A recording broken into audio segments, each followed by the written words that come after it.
road's a scary place, if you've ever been out there. Like a famous traveler once said, people are strange when you're a stranger. Faces look ugly when you're alone.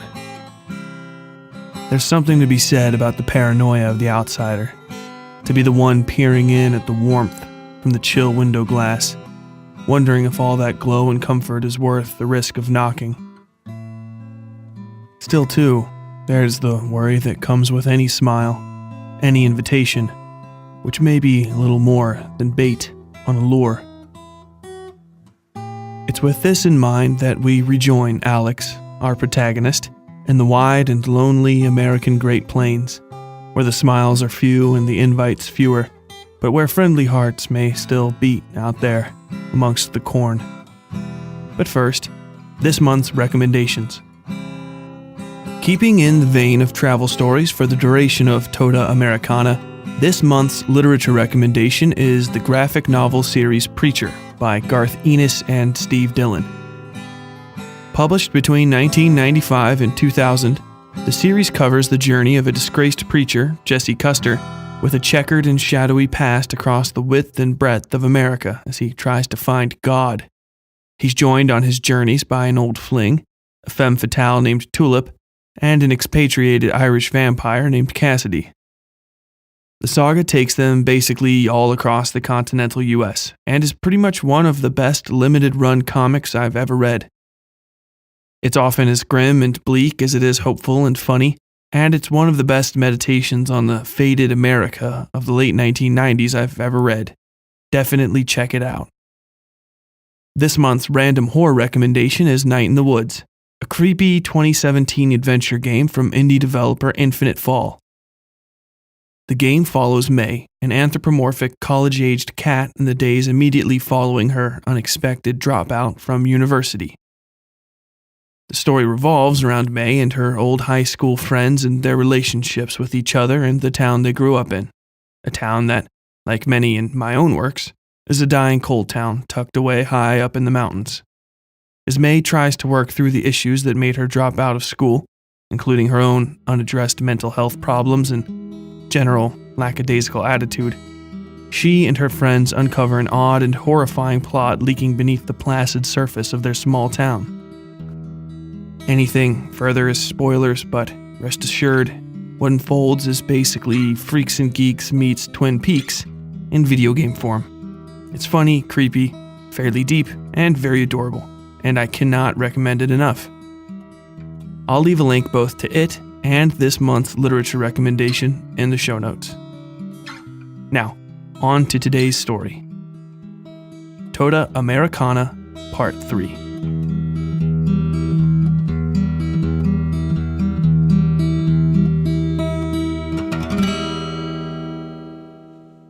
Hail, say hail the passionate, whose unwavering resolve invigorates the will. May they be invigorated. Hail, say hail the obsessed, whose endless fascination stains the will. May they be stained. Hail, say hail the invigorated, whose pursuit uplifts them. May they be uplifted. Hail, say hail the stained, whose fascination consumes them. May they be consumed. Hail, say hail the consumed and uplifted, for they have surpassed us mortal things. May they become imago. Hail, say hail the imago, who shed their humanity to live eternal. May they become gods. Hail, say hail the gods, will unknowable, mad and hungry, who live at the edge of all things and bend to their will, this universe and all inside it. May they become one. Hail, say hail, the one come of five, for in this melding will all come to final ruin. May the ruin come and wash away the sin of life. Common Leads, the Book of the Five. Traveling got easy that next morning. If it wasn't the stone or just dumb luck, well, your guess is as good as mine. But I took the result all the same. I gathered fresh clothes from a collection basket inside the front door of a church down the line, having hitched a ride on the first boxcar I found. The priest there caught me picking through boys' linen shirts and dragged me inside for a meal and a hot bath. He was a stern man, but his old blue eyes were kind, and he spoke to me like a person. Nobody had really treated me like that since I'd hitched out of Weston, and I had forgotten how it felt to actually be seen by another person, to be valued as a person. He gave me a coffee, and I found I liked it, despite the bitterness. He was a pastor of one of the many non-denominational types of Christianity that dotted the American plains, something blending Methodist austerity with the Baptist exuberance, a touch of Catholic occultism thrown in on top. Faith felt bled into the walls of that place, a comfortable sort of warmth that radiated into everything, made your eyes feel slightly heavy, a little brighter. "Which way are you going?" he asked. His hand all but swallowed the coffee cup. Though he wasn't a big man, he seemed large. His neck especially was thick, well built, and his shoulders were so broad they kept the fabric of his frock stretched tight over his chest. I fiddled with my coffee cup. "Colby," I said, not feeling up to a lie. I hadn't said the name of the town since the first time I'd heard it, since my mama had said it, telling me what had happened. It felt familiar in my mouth, unimportant. I might have said the name of any other place on earth with as much detachment. He nodded. "A bit still to go," he said. "Why there?" "Family business." "I see," he replied, finishing his own coffee. "Fair warning, there's a town around there you should steer clear of. It's called Snapmare. Used to live there myself, a long time ago now, it seems. It's abandoned now, except for the type likes to live in abandoned places." He gave me a look. "But you look like you can take care of yourself. Have taken care of yourself for a while now." "Yes, sir." "Yes, sir," he repeated with a laugh. "What after Colby?" I blinked and set the cup down on the table.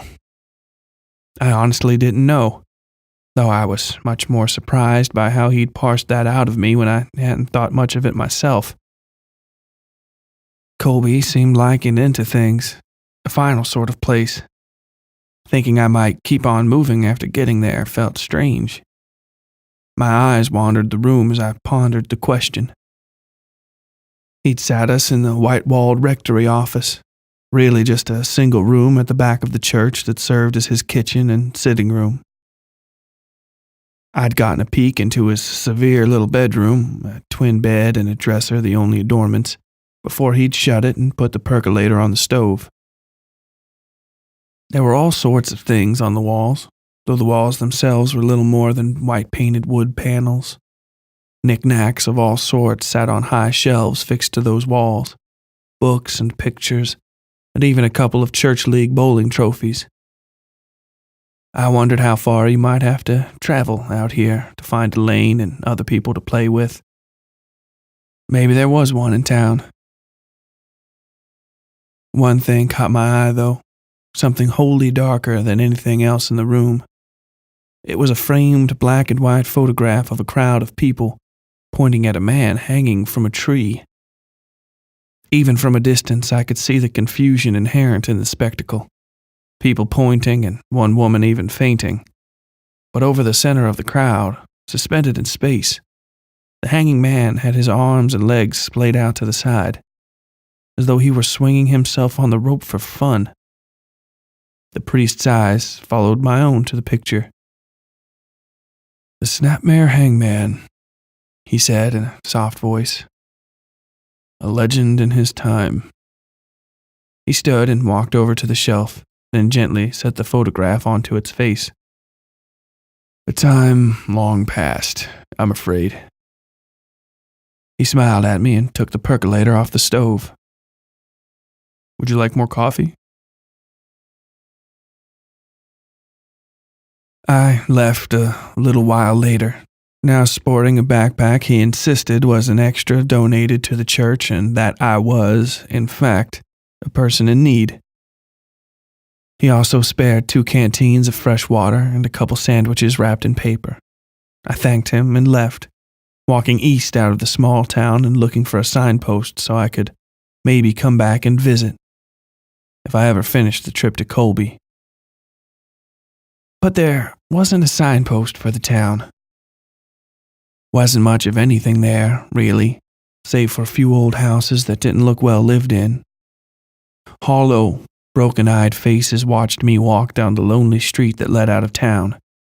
I passed the low, crumbling wall of a schoolyard and a collapsed frame building where the letters City H.A. rested atop a heap of warped and rotten wood. But I could hear things in that desolation that made me feel as though I weren't really alone. Nothing gruesome or haunting, but the echoes of human voices, of children laughing and playing in a space somewhere just beyond the cracked and fallen facades. They ebbed and swelled around me in the air like the mist creeping along above the ground, moved on currents I could no more see than understand. Maybe anybody else would feel put off by what I experienced walking out of that nameless town on the Kansas plains, but all I felt was that same warm sense of faith, cloying hints of hope and joy, carried to the mind through the ears, the way incense might suffuse the lungs. Full and happy, I walked onward.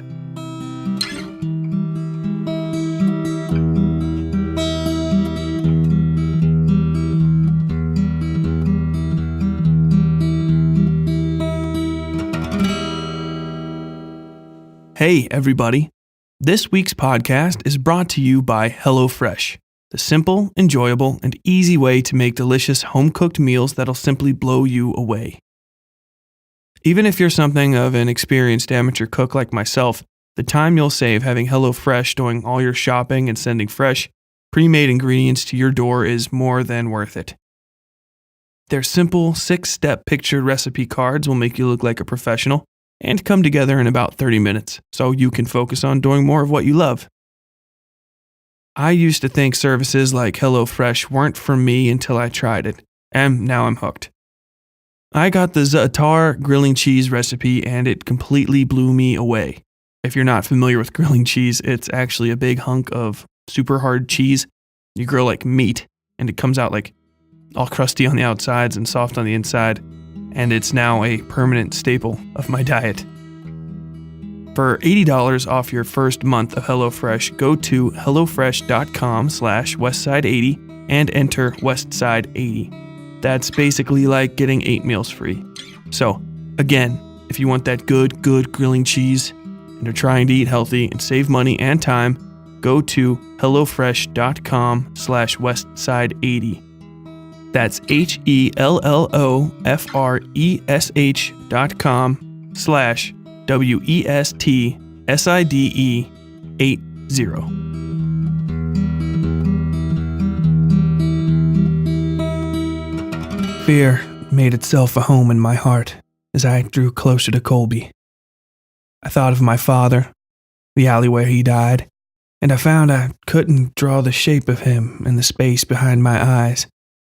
He was a phantom of sorts, even when he still lived, a collection of brown and black suits, always with his back to me, always somehow moving away from me, always having somewhere else to be. His face swam in my mind when I tried to remember it, and I often found a void where it should be, a crack in the flat expanse of memories leading back to my first hazy recollection. My mother's arms cradling the back of my neck in the bath, the sound of water moving around my ears as she cleaned my hair, so much to me like ice swirling in a full drinking glass. A girl sat alone amongst the crowds near the last station to Colby. Her eyes found me as I found her, bright and blue and wet from panic. Maybe she was 8, if she was a day, and dressed in an almost ridiculously poofy pink shirt. It was old in style, and fluffed up comically in front of her chest as she sat, scanning the crowd. But when she spotted me, saw me looking, she bounded in my direction. "Miss," she said, stopping a few feet in front of me, hands clasped demurely at her waist. Her eyes searched mine, and she didn't continue until she saw something, I don't know what, in my face. She looked relieved. She also looked dirty. Up close, the pink of the dress was spotted with small brown stains and tattered at the hem, covered here and there in shoddy repair stitches. Body odor, faintly covered over with something with a smell like lime juice, radiated off her in waves. She smelled like she'd been sitting in the sun, sweating her clothes wet and drying out in the cool night air for days, maybe years. "Can you spare a few dollars for passage?" she asked. "Or at least, stand by me for a while? My parents got on the train without me, and now I'm stuck here." An adult look of worry passed over her eyes. "It's been a while. I'm sure they noticed. Of course they would have noticed, but you're the only person here that's noticed me, and if you would sit with me a while, I'd enjoy the company." "I don't have any money," I said, "that I can spare, at least." I waved a hand over my new church clothes, already looking road-worn after a few days. "I'll sit with you, though. That's no problem." She smiled, not seeming to care much about my not sparing her some cash, and hopped up beside me on the bench. The smell of her wasn't so bad when she sat downwind. I'd shared cars with winos that outright smelled like they'd shit themselves a few times between stations. It's funny how none of them really play into this story much, but all of us riders always seemed to be going our own way. Aside from news and trouble, we didn't talk much, and I kept to myself. "This is a nice station," the girl said after a while. It was, though there wasn't much to it.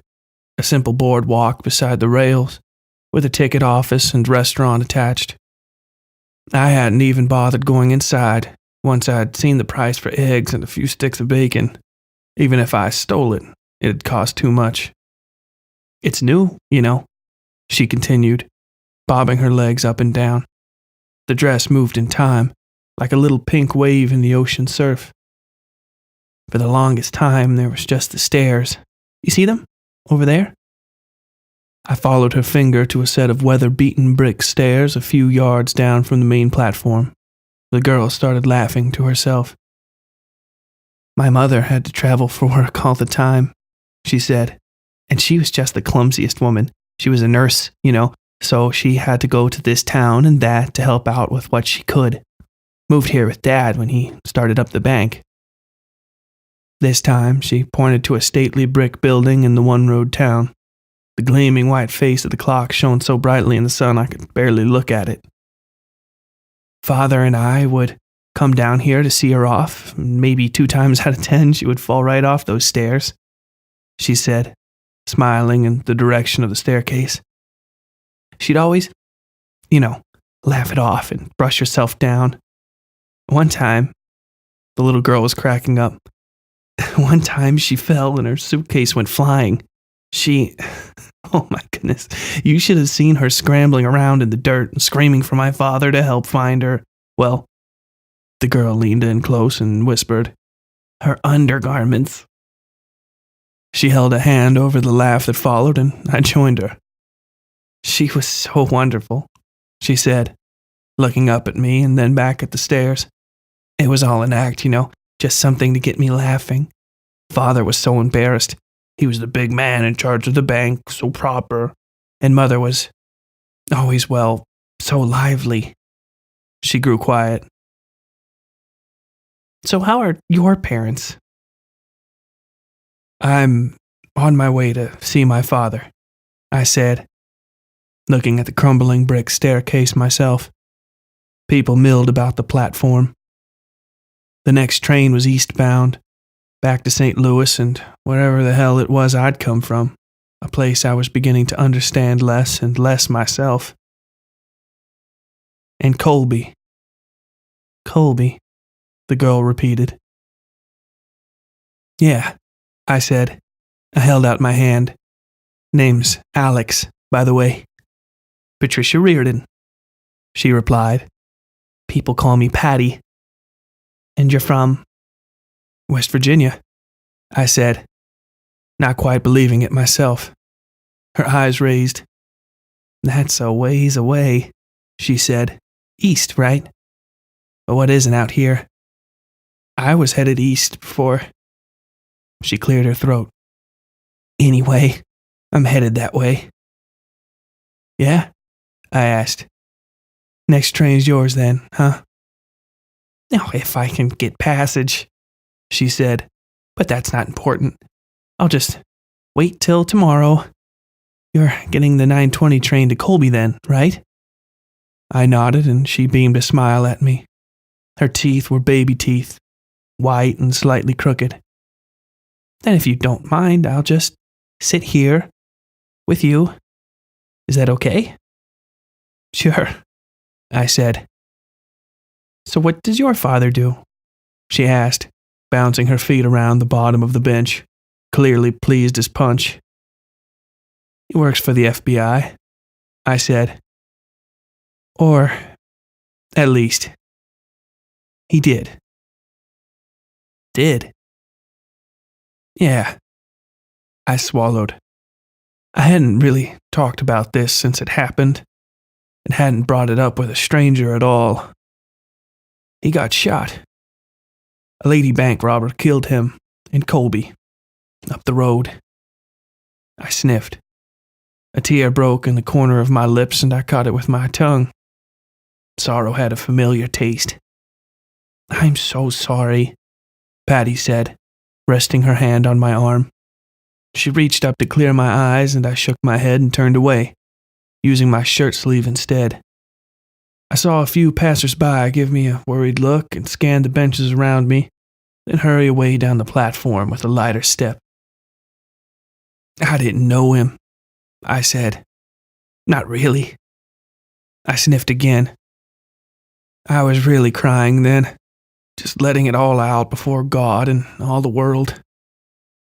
There was going to be a time when he was a bit older and I was a bit older, and he'd have nothing but time for me.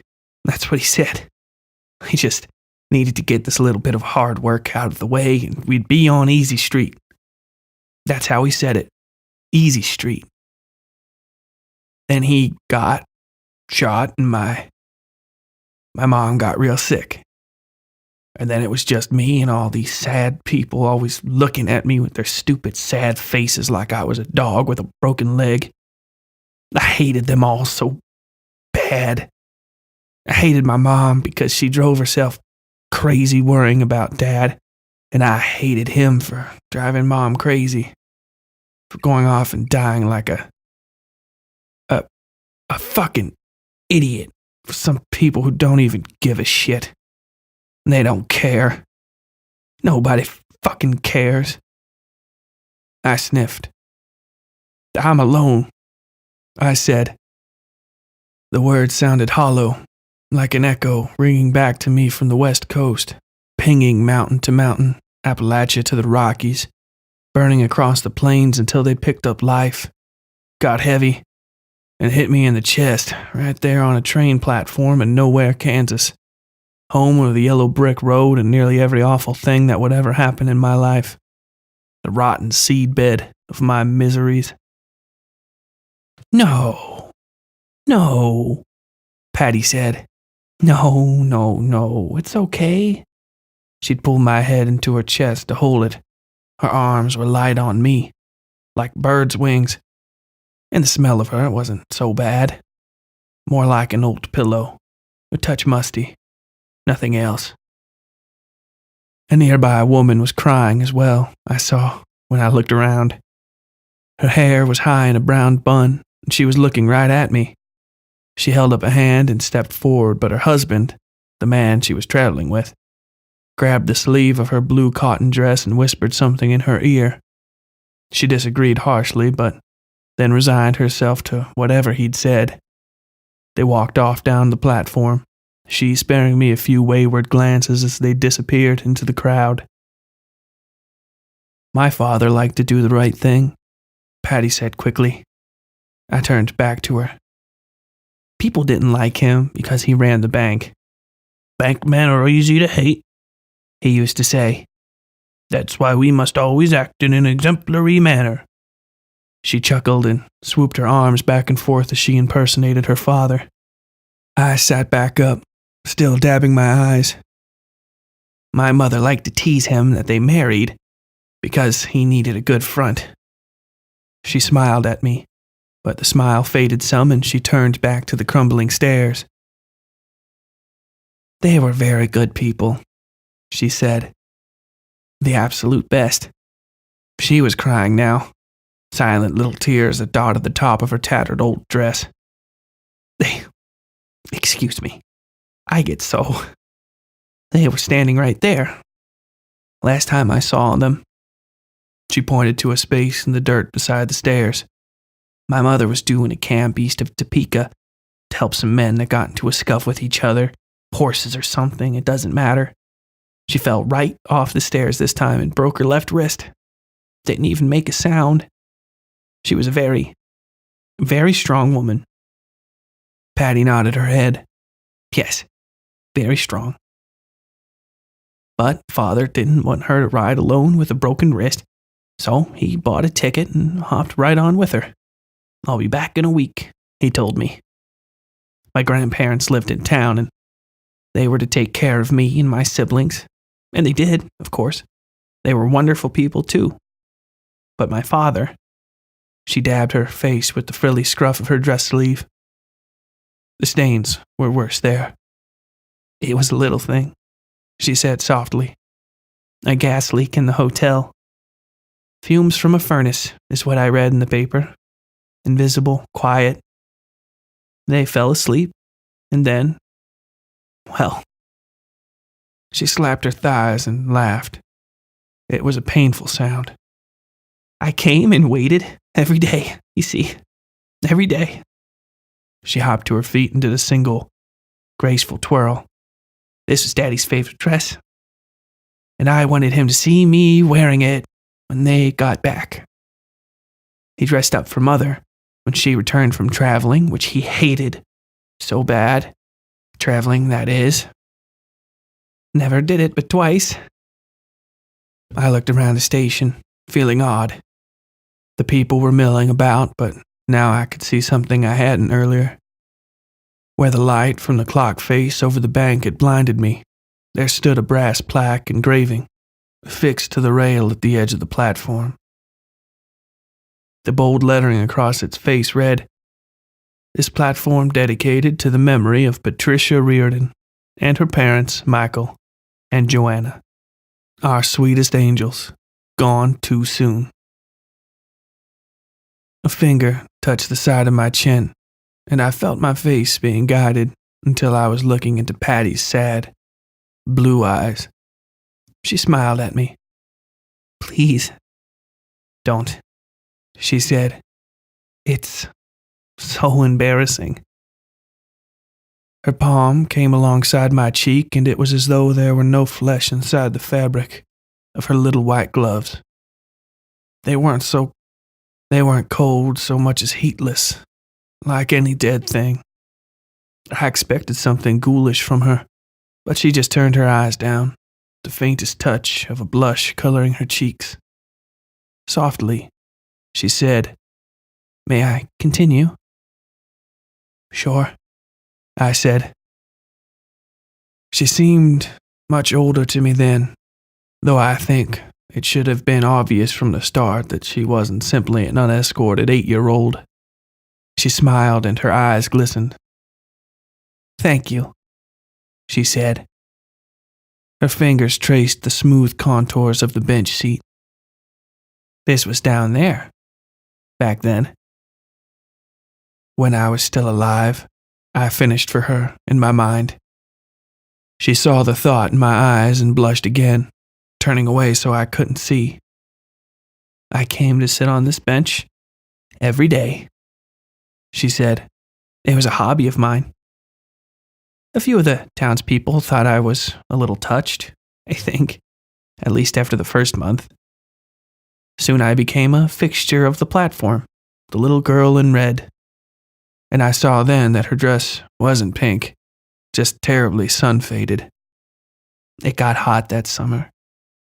I liked to sleep on the bench sometimes, and I think people just thought I was sleeping. I was such a small thing. She looked back at me, showing every tooth with her grin. I guess I was fairly easy to ignore. She cleared her throat. But, she continued, when I woke up the next morning, and my goodness, you wouldn't believe the dreams I had. When I woke up, I was sitting right next to myself. It's strange how easy it was to accept what I was seeing, what had to be done about it.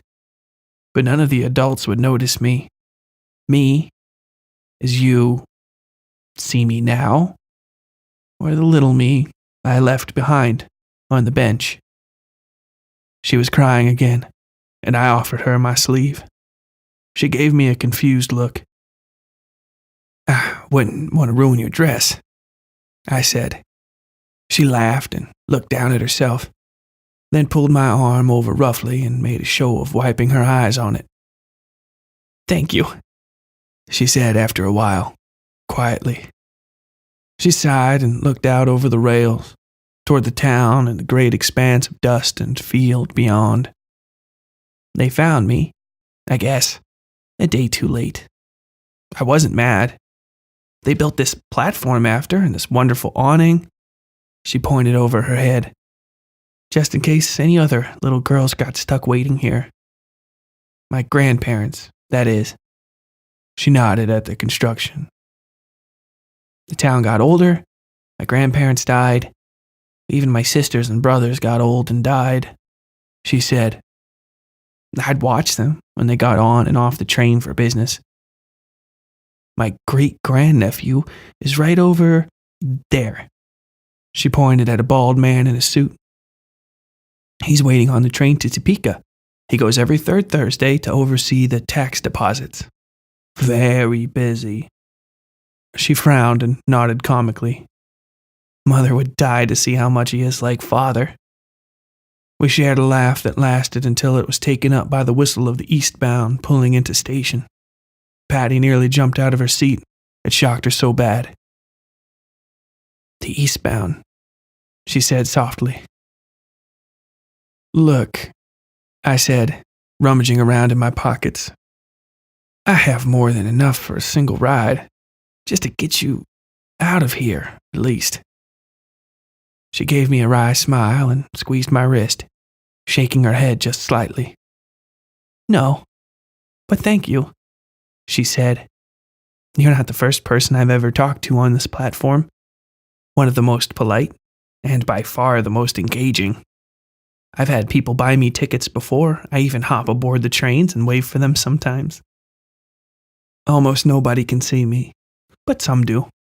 Most of them are happy to help, even when their family thinks they're talking to air. She chuckled. Every time I pop right back here, she said. I'll walk out into the fields or back to town, and then I'm right back here, sitting on this bench again. I just can't get too far without thinking about Mom and Dad. There's this smell, like gas. She clenched her fists and grinned at me with tears in her eyes. It was a painful look. And sometimes a sort of noise, like the sound of the steam leaking from an engine. And I think of that. She slapped her leg and stood up. If we could talk about something else, she said. It was then that I felt something else on the platform. A bleak, radiating hopelessness that didn't come from Patty. I looked around and saw nothing but the late afternoon shadows painting the grounds around the platform. My hand fell into my pocket, and my eyes widened. I pulled 9 Fingers stone from my pocket and looked at it. "Patty," I said, "hold out your hand." She rolled her eyes playfully. "I told you, even if you pay the fare, it won't do any good," she said. I grabbed her arm anyway and pulled it toward me. She gave me a confused look. "Alex," she started. Then I pressed the stone into the gloved palm of her hand. If I'd have punched her in the stomach instead, the look that came over her face wouldn't have been much different. Terrified eyes looked into mine. Cold, sweet wind blew. "Freely given," I said. The words carried that same terrible echo as those that flowed from the golden teeth, but they were my own. Patty looked like she was having trouble breathing. No, she was breathing, sucking in tiny, panicked breaths. "Keep this stone, and it will keep you." "Alex," she said, breathlessly. I pushed her fingers closed over the stone, and she fell to her knees. People froze in mid-step. The 920 eastbound ground to a halt, and even the steam leaking from the chimney froze. Something ripped in the air behind me, and a cloud formed not over everything, but between everything. A blur made of light and dust that scratched at the surface of reality itself, carving away all I could see until I sat on a lonely bench before a set of red brick staircases. A train unlike any I'd ever seen, before or since, sat on rails coming and going from nowhere. Beyond the bit of dust and scrub grass around me writhed a void of alternating light and dark, sunlit water moving beneath a shade tree. A girl of no more than 8 lay on the bench beside me, smelling sun-heated and sleeping through a fitful dream. Around me the sounds of voices, footsteps, but not a soul to be seen. "Hey," I said, rocking her shoulder until she woke. Her eyes were worn, sleepy, but bright and inquisitive. She smiled and rubbed a fist over her left eye. "I'm sorry," she said. "It's just so hot out. I just meant to take a short nap." "Train's here," I said. Swallowing felt uncomfortable. My eyes were hot, and I had to blink and turn my head to keep her from seeing the tears. "Your parents are waiting down the line, kid. You don't want to keep them, huh?" "Oh, well, of course not," she said, jumping up and smoothing her dress. It was deeply scarlet and frilled with fresh white lace. "Oh, thank you so much." Maybe she didn't realize, but there was a small, smooth stone in her clenched fist. A stone with a thin engraved circle, with an arrow running through it. I felt a sort of hollowness, an almost alien desire to snatch it back from her. She smiled. "Can you walk me to the train?" She held out her hand and the feeling vanished. Or rather, I pushed it away. "You didn't have to do this," Patty said. I looked down and saw the girl from the platform, her dress more faded than ever, lips dry and cracked and split bloody in places. Her eyes were no less bright, though dehydration had sucked them down into dark pits, the lines of her eye sockets showing through the skin. "You shouldn't have done this, Alex. You're in terrible danger now." I shrugged. "My dad always told me not to lie," I said. "Next time a sorry-looking girl in a dress asks me if I got a little cash for a ticket, I'll hand it over. Consider it a penance." She hissed and almost fell backward. I turned to see a band of something black and hard wrapped around her neck. It connected to what looked like a red haunch of muscle that wound down into the ground. "Do you smell that, mister?" the little girl asked, pawing at her throat. I watched a chunk of color slide out of the silk dress and fall like a bloody drop onto the ground. Patty's worn eyes looked out of the girl's smooth face. It's like gas. Oh, God. I can't. Please, can't you hear it? We're all in danger. Hey, I said, my voice calm. I squeezed her shoulder, trying not to focus on the cable of flexing red muscle coming out of the back of her neck. It was trying to drag her back. You're fine. I know it's a little scary to ride by yourself, but you're going to get on that train, okay? Patty's eyes smiled at me, unsure. Just squeeze my hand if you feel nervous at all. I lowered my hand from her shoulder and she grabbed that too, so that we were walking side by side like we were dragging a bier. There are worse things out there than you know, Alex, Patty whispered. I heard a series of wet pops and saw her face crushed with pain.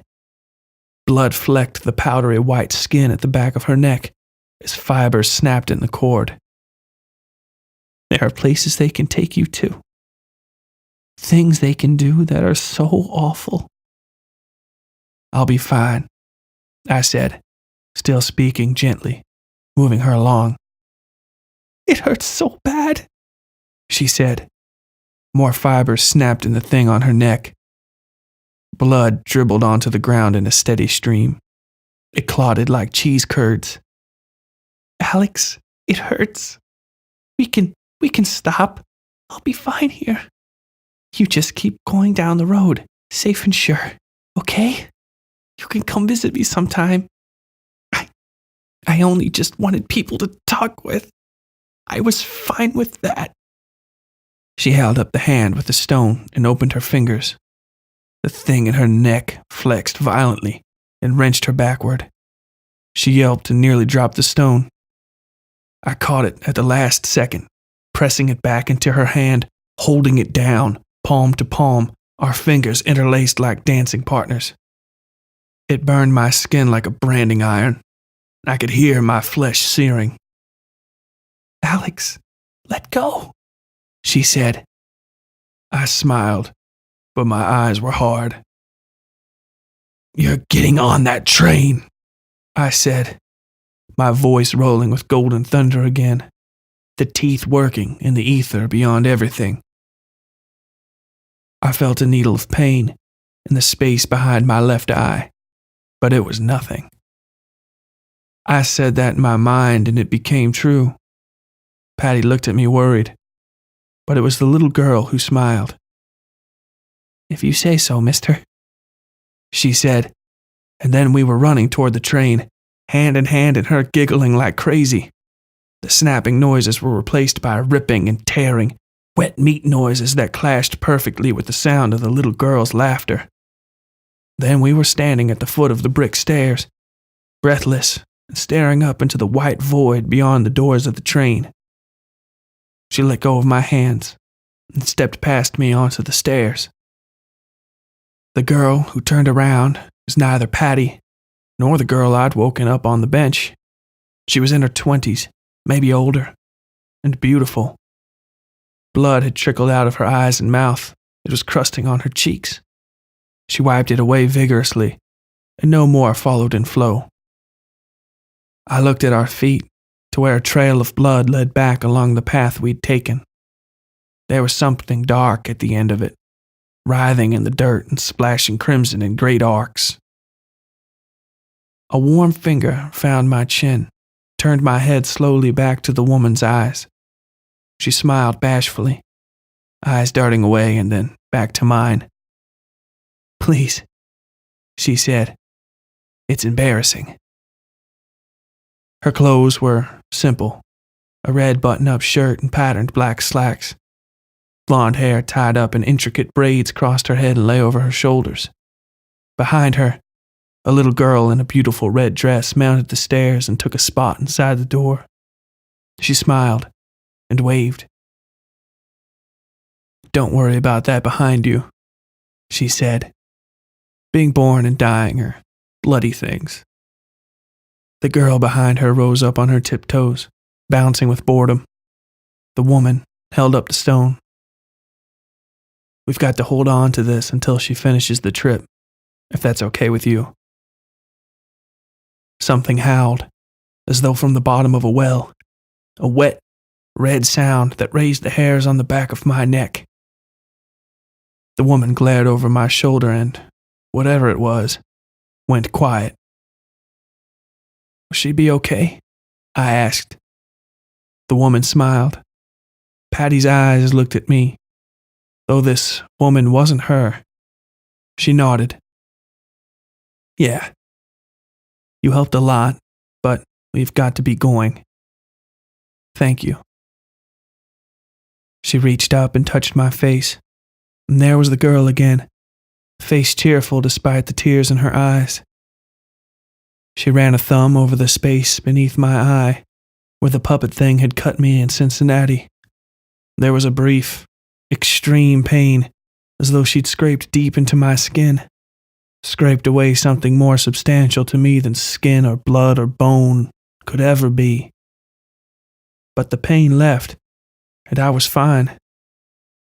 Thank you, Alex, she said, leaning forward and kissing just to the right of my lips, a light warmness that faded the second I felt it. I touched the spot anyway. Goodbye. Thank you, Alex. She turned and walked up the stairs, which crumbled into dust behind her. She mounted the train, and I heard a whistle in the distance. Then she and the woman were atomizing, the entire train becoming thin, non-existent particles that swept up in a maelstrom and tore across the face of reality. For a single, painful moment, I sat in an eternal dusk, a place beyond light and darkness. Then it too fell to pieces, and I was sitting on the bench where I'd talked with Patty. I moved to stand, to look around, but something hard clenched into my neck. There were no people on the platform now, and I sat alone on the bench, looking at the dark shapes of the passengers who'd gotten on the 920 eastbound. I felt a sick, feverish heat on my neck, and something spoke. Your name sits on many tongues, boy, It said. Its voice was an old rake on gravel. I tried to swallow, to struggle away, and it pushed me down into the seat with a second appendage. Something long and torn draped itself over my shoulder, and I recognized the raw, red muscle of the thing I'd seen holding on to the little girl's neck. Blackish blood dripped onto my pants. It's the end times if prophets walk the world again, It said. but you end sooner. Not now, but soon. You took my mate. So long to find. All those ages of lives to feed from, but you took it from me. You lost your mark, deceiver, but I know you. I felt a tongue, long and thick, slide over the skin of my neck, my cheek, my face. You taste like shit. Nothing I need, nothing I want, but I'm going to give you away. I know what wants you. He's nearby. Close and hungry. I grabbed the thing's arm with my right hand and was surprised when it screamed. I felt a familiar heat, the same heat that had burned my palm when I'd clasped hands with the girl, the stone between us. It recoiled out of my grip, screaming. I heard feet scrabbling over the boardwalk and turned. I saw only the briefest flash of it, a headache-inducing meld of 3 human skulls, those on the right and left sharing eye sockets with the center. Scraps of freshly scraped flesh hung in tatters over the bone and empty sockets. Its body was a similar menagerie of disjointed parts that fell painfully on the eyes. The tongue it had laid over my face was one of 3, all of them coming from the nose holes and the centers of the skulls. Then it was gone, and the shadows beneath the boardwalk. I looked at my hand. Smoke still wavered over the surface of my palm, where I'd touched the creature, where I'd felt it burning. There, in the center of my palm, burned deep and clear into the flesh, was the circle and arrow from the stone. It stung at my finger's touch, but seemed well on the way to healing. The eastbound train whistled as it pulled out of station.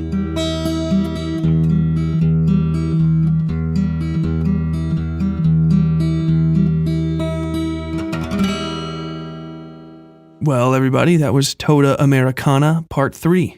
What did you think? Have you ever stopped to help somebody you thought was odd or maybe didn't even trust? Has an unthinkable creature ever tethered you to a dead life in order to drink up the potential of your possible futures? Let me know in the discussion threads at the Westside Fairytales Horror and Lit Club on Facebook. If you haven't heard of it before, it's our private Facebook group where fans of horror and literature can get together and talk about all sorts of stuff that interests them, including the podcast. We also have a supplemental podcast as well named for the group that releases on this channel where I go into detail about my monthly recommendations and activity in the group as well. So if you make some good comments in the group, you might get a shout out during the episode. As a quick aside, last month's episode of the Westside Fairytales Horror and Lit Club was terribly delayed because of bad time management on my part, but the future episodes will all be right on time. And just to be clear, the episodes release on this feed, so you don't have to go anywhere else to find them. Also, if you just want to send me some love or keep up to date on the podcast, you can follow us on Twitter at WS Fairytales. You could follow the regular Westside Fairytales pages on Instagram and Facebook, or you could even directly message me at westsidefairytales@gmail.com. And if you get a second, hop onto our podcast page at iTunes or wherever you listen to podcasts and take a second to rate and review us. It really helps us climb the rankings, and to be honest, I read literally every review.